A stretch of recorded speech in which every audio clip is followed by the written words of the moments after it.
The man stopped dead in his tracks and looked at me. I'll take you, I stuttered, walking over to Ben and grabbing his arm from the man's grasp while whispering in his ear, "Call the cops once we're out of sight." Ben nodded. The man grabbed my arm and pulled me away from my little brother. I led him to the kitchen where the basement door was.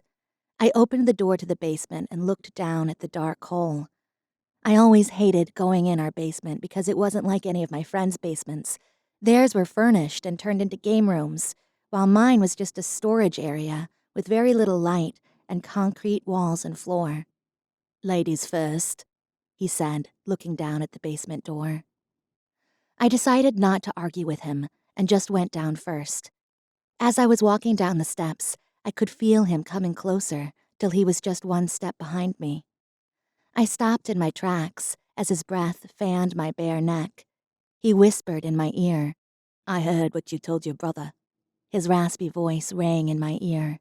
"And you're going to pay for it," he finished. Not being able to move from pure fear, I froze on the spot. "Move!" he yelled and pushed me about 3 steps down. I lost my balance and plummeted face first on the stairs. I shielded my head with my arms, ready for the impact, but it never came. I opened my eyes to see my face was only inches from one of the wooden steps. I felt strong arms wrap around my waist. I looked over my shoulder to see that the man had caught me. He pulled me up and set me back on my feet. "Thank you," I whispered, and continued to walk till we were on the ground level. "Where's your box at?" he asked. "What box?" I asked, raising one eyebrow. "The electrical box," he said. I felt pretty dumb. I mean, what else could he be down here for? I took him to where the box was. He opened the lid and pushed a few buttons. Minutes later, the lights came back on, making it a little less scary. I took this time to observe him while he was still messing around with the electrical box. I could now see one of his tattoos on his collarbone very well. It was very small compared to the rest of those that ran up his neck. It was written in fine cursive. The 2 simple words didn't really strike me as a tattoo that he would get. "I'm sorry," it said. I wonder what he was sorry for. I snapped out of my thoughts when his deep voice spoke. "What?" I stuttered.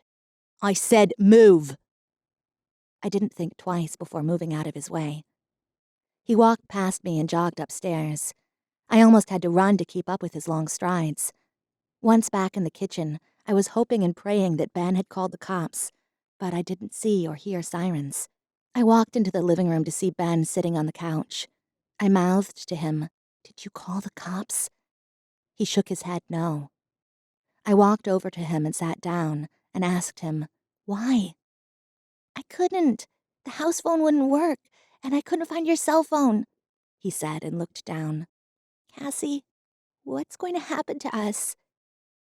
Just as he said that, the man came back and stood before us with an angry expression. "Heard someone was going to call the cops. Is that true?" His piercing green eyes locked with my little brother's.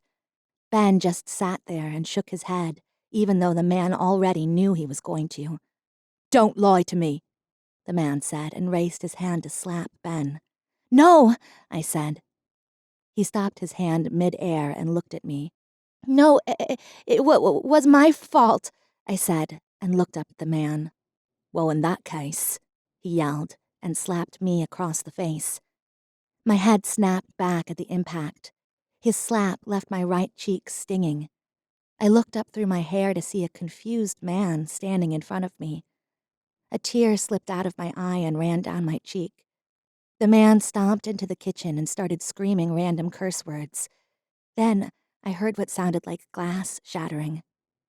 "Cassie," Ben's voice said. I turned my head to look at him and saw worry written all over his face. A small tear fell from his left eye. I wiped it away before it could fall. I brought his small body onto my lap and held him close. "What's going to happen to us?" he asked again. I don't know." I truly didn't know.